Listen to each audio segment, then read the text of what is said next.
Pelatih Bahrain Dragan Talajic heran timnas Indonesia punya pemain baru terus-menerus jelang lanjutan putaran ketiga kualifikasi Piala Dunia 2026. Juru taktik asal Kroasia tersebut menyoroti hadirnya banyaknya wajah anyar dalam periode waktu berdekatan. Namun ia menyatakan tak gentar terhadap pemain-pemain baru di timnas Indonesia. Melawan Indonesia, di setiap daftar pemain ada saja 2 atau 3 pemain baru. Sekarang ada 1 kiper dari Serie A dan 2 lainnya dari Liga Belanda. Rasanya seperti melawan Belanda, kata Talajic dikutip dari GDN Online. Iya, Indonesia baru saja kedatangan wajah anyar terkini. 3 pemain yakni Emil Audero, Dian James dan juga Juppe Lopez. Ketiga pemain tersebut sedang menanti perpindahan federasi dari negara masing-masing ke Indonesia. Proses perpindahan federasi ini diperkirakan tidak akan memakan waktu lama. Dengan begitu, Emil Audero CS bisa masuk entry by name untuk pertandingan melawan Australia meski dilakukan pada Kamis 13 Maret. Di samping itu, menanggapi hadirnya wajah baru, Dragan Talajic menyatakan bahwa timnya bakal tetap mengerahkan kemampuan terbaik. Indonesia akan melawan Bahrain di Stadion Utama Gelora Bung Karno pada 25 Maret mendatang. Laga ini penting bagi kedua kubu dalam perjuangan menuju Piala Dunia 2026. Sebelumnya, timnas Indonesia akan melawan Australia di Sydney pada tanggal 20 Maret.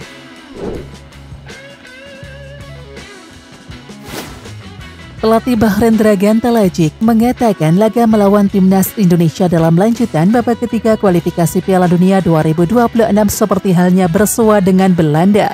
Dilansir dari GDN Online, Talajic mengikuti perkembangan terbaru timnas Indonesia, termasuk proses naturalisasi Emil Audero, Dian James dan juga Juppe Lopez yang sudah resmi menyandang status warga negara Indonesia. Sepertinya kami akan bermain melawan Belanda, tetapi kami siap untuk apapun. Kami akan menunjukkan apa yang bisa kami lakukan dan kami tidak takut, katanya melanjutkan. Timnas Indonesia diyakini akan dapat kekuatan tambahan karena akan diperkuat oleh Emil Audero, Dian James dan juga Juppe Lopez. Proses naturalisasi ketiganya kini masuk tahap perpindahan federasi di FIFA. Emil Audero akan pindah federasi dari FIGC ke PSSI, sedangkan Dian James dan juga Juppe Lopez pindah dari KNVB ke PSSI. Tak bisa dipungkiri PSSI di bawah kepemimpinan Erick Thohir gencar mencari pemain keturunan berkualitas. Langkah ini diambil sebagai langkah akselerasi peningkatan kualitas timnas Indonesia secara instan. Untuk jangka panjangnya ada banyak program yang dilakukan oleh PSSI seperti pembinaan usia dini dan perbaikan kualitas kompetisi profesional. Sejauh ini, pemain-pemain keturunan yang diyakini PSSI era Erick Thohir untuk memperkuat timnas Indonesia masuk kategori top. Meskipun begitu, nama-nama tersebut bukanlah yang terakhir didatangkan oleh PSSI. Pelatih timnas Indonesia Patrick Kluivert bahkan sudah ditugaskan PSSI untuk mendatangkan pemain keturunan berkualitas. Dari sekian pemain keturunan yang bisa masuk radar PSSI, Ian Maatsen dan juga Pascal Struijk bisa dimasukkan daftar prioritas. Ian Maatsen saat ini bermain untuk klub Premier League Aston Villa. Pemain yang mencetak 1 assist dari 32 laga bersama Aston Villa musim ini memiliki harga pasaran 32 juta euro atau sekira 574 miliar rupiah. Pemain yang membantu Borussia Dortmund lolos ke final Liga Champions 23-24 ini dapat diandalkan sebagai fullback kiri dan juga winger kiri timnas Indonesia. Lalu bagaimana dengan Pascal Struijk? Ya, bek 25 tahun tersebut memiliki harga pasaran 15 juta euro dan memperkuat klub Liga 2 Inggris Leeds United. Pascal Struijk yang memiliki tinggi badan 190 cm ini masuk kategori bek yang produktif. Dari 34 pertandingan bersama Leeds United musim ini, Pascal Struijk mengemas 5 gol. Petinggi media Belanda Football Premier Daniel van Laar sempat mengatakan bahwa Pascal Struijk tersedia membela timnas Indonesia. Lalu apakah ini pertanda Pascal Struijk akan memperkuat skuad Garuda dalam waktu dekat? Dan seseorang yang tidak banyak disebutkan, Pascal Struijk diizinkan bermain untuk Indonesia. Dia adalah pemain yang luar biasa, kata Danny van Laar, sumber YouTube Football Premier. Melihat tingginya level Ian Maatsen dan juga Pascal Struijk, keduanya disinyalir baru mau membela timnas Indonesia jika semakin dekat lolos ke Piala Dunia 2026. Timnas Indonesia semakin dekat dengan pintu masuk Piala Dunia 2026 jika menang atas Australia dan juga Bahrain.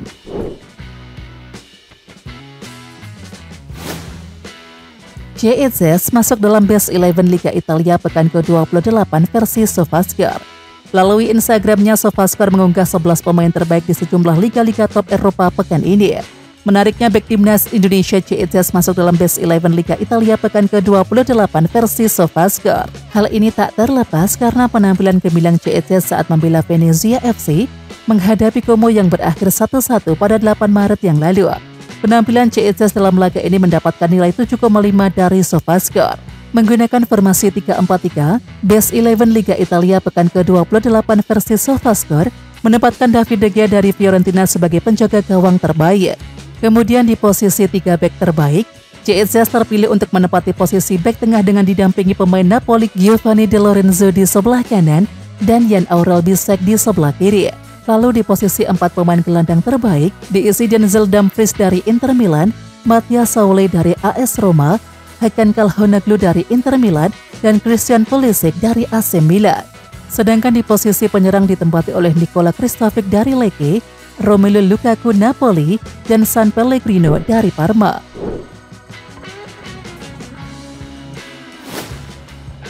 Australia akan mengumumkan skuad laga kualifikasi Piala Dunia 2026 melawan timnas Indonesia dan juga China pada Jumat 14 Maret. Skuad Australia akan diumumkan pada Jumat ini oleh pelatih tim nasional Tony Popovic, tulis laporan News. Di samping itu, Indonesia telah lebih dahulu mengumumkan daftar sementara pemain jelang kualifikasi Piala Dunia 2026.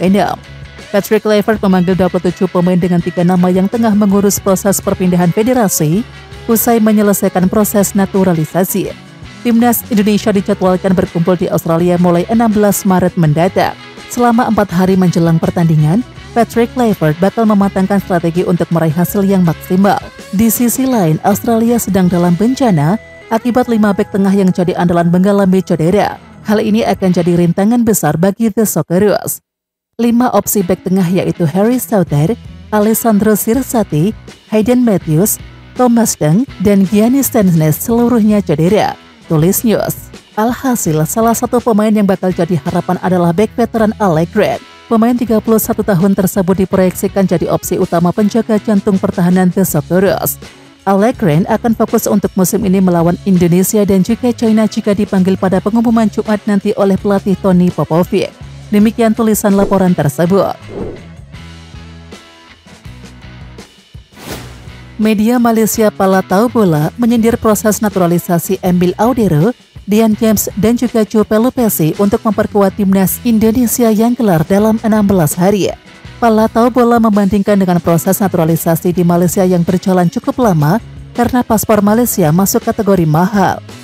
Malaysia memiliki paspor nomor ke-9 termahal di dunia. Proses naturalisasi di Malaysia membutuhkan waktu yang lama. Malaysia dan Singapura adalah 2 negara dengan paspor terbaik di dunia. Negara nomor 66 tidak masalah memberi paspor kepada lebih dari 10 pemain keturunan, sambung Palatau Bola. Unggahan tersebut pun mendapatkan respon netizen Indonesia. Netizen tanah air malah meledek Palatau Bola, yang mana ada banyak pemain yang menolak untuk membela timnas Malaysia. Salah satu pemain yang kencang dihubungkan dengan Malaysia adalah ex-penyerang Rapid Vienna yakni Ferdy Druij. Namun saat diwawancara, Ferdy Druij mengaku tidak memiliki darah Malaysia. Paspor Malaysia sangat mahal sampai-sampai Ferdy Druij tak tahu letak Malaysia di mana, tulis salah satu akun netizen. Paspor kuat sehingga Ferdy Druij tidak bisa masuk, namun di dimensi lain Hasan Kiron masuk, sambung akun lainnya. Intinya bukan paspor tapi tidak ada yang mau gabung Malaysia, ujar salah seorang netizen sambil menampilkan emoji tertawa.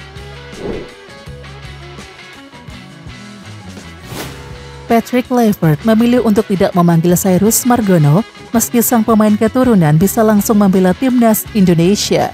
Tidak seperti kebanyakan pemain keturunan lain, Cyrus Margono telah memilih kewarganegaraan Indonesia dan tidak perlu lagi melewati proses naturalisasi. Itu artinya pemain 23 tahun tersebut sangat tersedia jika Patrick Kluivert memang memberinya kesempatan membela timnas Indonesia. Akan tetapi tidak ada nama Cyrus Margono dari 27 nama pemain yang dipanggil oleh Kluivert. Pelatih asal Belanda tersebut juga tidak melakukan perubahan pada penjaga gawang. Nama-nama langganan seperti Martin Pas, Nadio Argawinata, dan juga Hernando Ari Sutaryadi masih mendapatkan panggilan. Padahal Cyrus Margono saat ini berkarir di luar negeri dan menunjukkan penampilan yang cukup impresif bersama klub Superliga Kosovo, KF Dugakcini.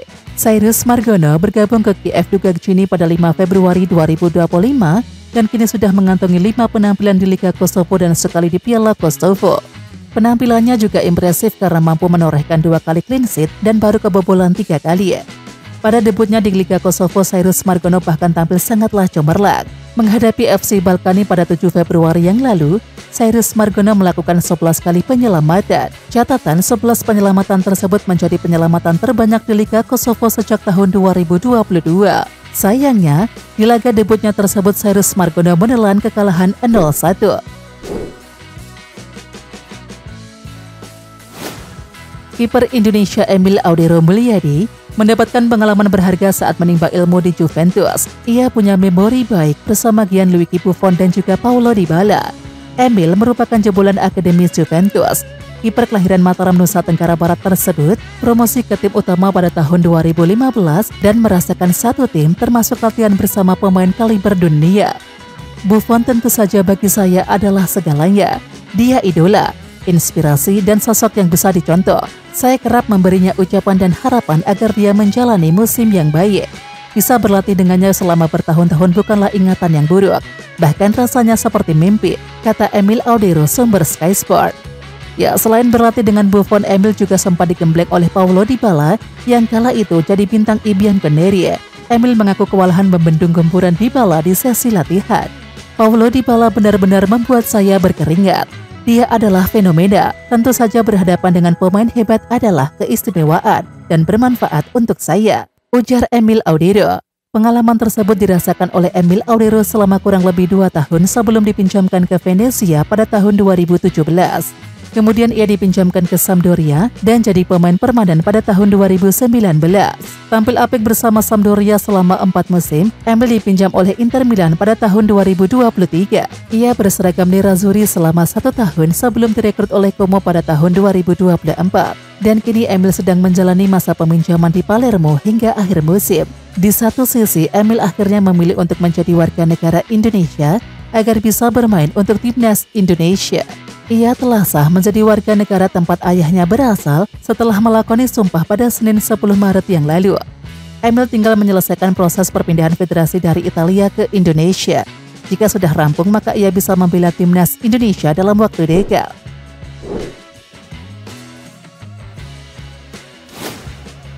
Jordi Cruyff diperkenalkan sebagai penasihat teknis PSSI pada Selasa 11 Maret. Nantinya Jordi Cruyff akan bertugas bersama Direktur Teknik PSSI untuk menentukan arah sepak bola Indonesia. Sosok Tirtek masih dicari oleh PSSI dan sampai saat ini belum ada kandidat yang cocok. Jordi Cruyff menjelaskan bahwa dia cukup bangga saat baru tiba di Indonesia. Meskipun jadi sosok baru, dia mendapatkan sambutan hangat. Apalagi dia bertugas bersama Patrick Kluivert yang telah dikenalnya cukup lama. Di samping itu, Jordi Cruyff berjanji akan berjuang keras untuk Indonesia, terutama dalam mengembangkan sepak bola tanah air menjadi lebih baik di masa depan. Tentunya tugas ini butuh waktu dan juga program yang tidak pendek dan juga butuh kerjasama dari semua pihak. Perbaikan filosofi sepak bola Indonesia diharapkan bisa menjadi lebih modern dan terstruktur agar tercipta kualitas di berbagai umur usia timnas. Terkesan dengan gairah sepak bola di sini. Sekarang saatnya untuk bekerja dan menggunakan gairah itu untuk membangun masa depan yang lebih baik, tutupnya.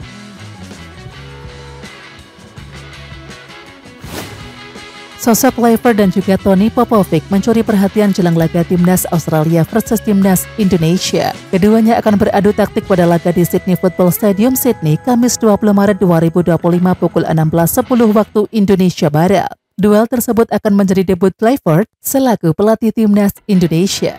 Lantas berapakah gaji Kluivert? Ya, PSSI tidak pernah mengungkapkan secara resmi berapa gaji seorang pelatih timnas Indonesia, termasuk Sinteyong. Namun Sinteyong disebut mendapatkan gaji 1,9 miliar rupiah per bulan atau 23,6 miliar per tahun. Hal itu terdapat dalam kontrak barunya. Nah, nominal yang diterima oleh Kluivert kabarnya lebih sedikit. Pria asal Belanda tersebut hanya mendapatkan bayaran 1,3 atau 1,5 miliar rupiah per bulan atau mencapai 18 miliar rupiah per tahun. Kemudian berapakah gaji Tony Popovic? Ya, serupa dengan PSSI, FA Australia tidak pernah mengeluarkan pernyataan resmi berapa bayaran untuk sang pelatih.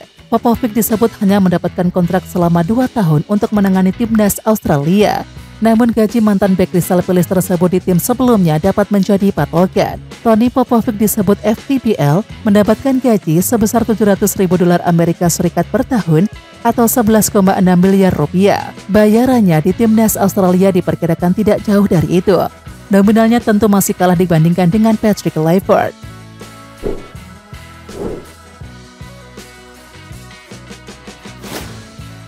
Akhirnya sosok staf pelatih yang baru di skuad timnas Indonesia yang baru mulai muncul ke permukaan. Perlahan para asisten pelatih timnas Indonesia mulai menyusul ke Jakarta. Salah satunya adalah Denny Lanzat dan Alex Pastur. Keduanya bakal tiba di Jakarta pada Rabu, tanggal 12 Maret tahun 2025. Denny Lanzat dan Alex Pastur tidak datang sendirian. Keduanya satu pesawat dengan Quentin Jacoba. Namun, sosok yang duduk di samping Alex Pastur masih belum familiar. Usut punya usut, sosok tersebut adalah Jordi Kluivert. Berdasarkan rekam jejaknya, dia adalah sosok video analisis selama aktif di dunia sepak bola. Kemungkinan sosok pria asal Belanda tersebut bakal jadi video analis timnas Indonesia yang baru. Jordi Kluivert sendiri baru berusia 32 tahun. Meski masih muda, pria asal Belanda tersebut sudah kenyang dengan pengalaman. Pasalnya, dirinya sudah pernah berkarir di sejumlah tim-tim Liga Belanda. Dikutip dari Transfermarkt, dirinya mengawali karirnya di Akademi PEC Zwolle sebagai video analis pada tahun 2020 sampai tahun 2021.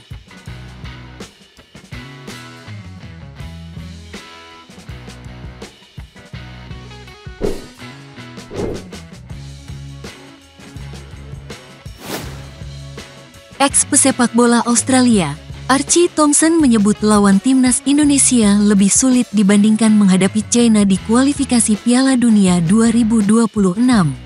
Tak ada keraguan bahwa laga ini akan jadi yang paling penting bagi kita untuk lolos. Melawan Indonesia di kandang, akan ada banyak supporter Indonesia dan saya harap kita bisa dapat poin dari sana. Ini adalah laga yang sangat penting, kata Archie di YouTube Ali.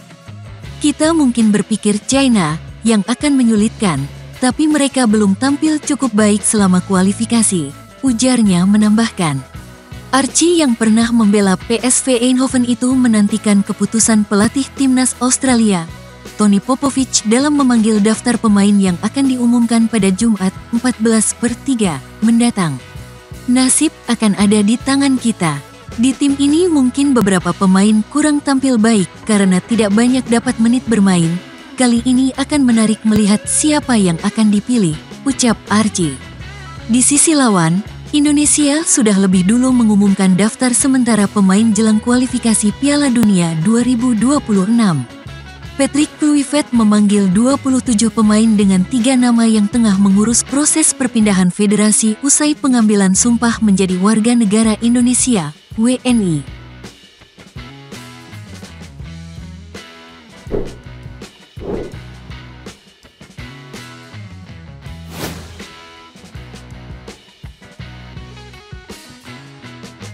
Pelatih Persis Solo, Ong Kim Sui, mengungkapkan karakter Ramadan Sananta yang terus berkembang hingga dinilai bisa jadi kunci rahasia timnas Indonesia lawan Australia dan Bahrain.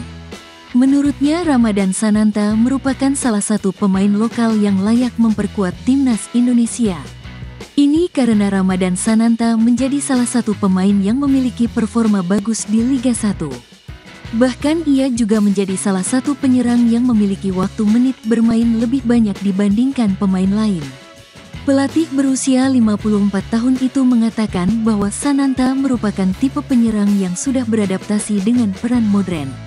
Menurutnya, apabila sebelumnya Sananta lebih dikenal sebagai striker yang hanya fokus di lini depan, saat ini di Persis Solo ia juga dituntut untuk membantu pertahanan tim. Mantan pemain PSM Makassar itu dinilai terus belajar dan beradaptasi dengan tugas bertahan yang diberikan. Untuk itu, Ong Kim Sui menilai bahwa apabila Sananta diberikan arahan yang tepat, ia bakal bisa menjadi salah satu pemain kunci timnas Indonesia. Oke Timnas Lovers, siapa kita? Kita Indonesia. Ayo kita dukung terus sepak bola tanah air Indonesia. Jangan lupa dukung terus Garuda Raya Channel dengan subscribe, like, dan komen karena saran dan kritik kalian sangat bermanfaat untuk perkembangan channel ini. Tungguin video selanjutnya dari Garuda Raya Channel. Salam olahraga.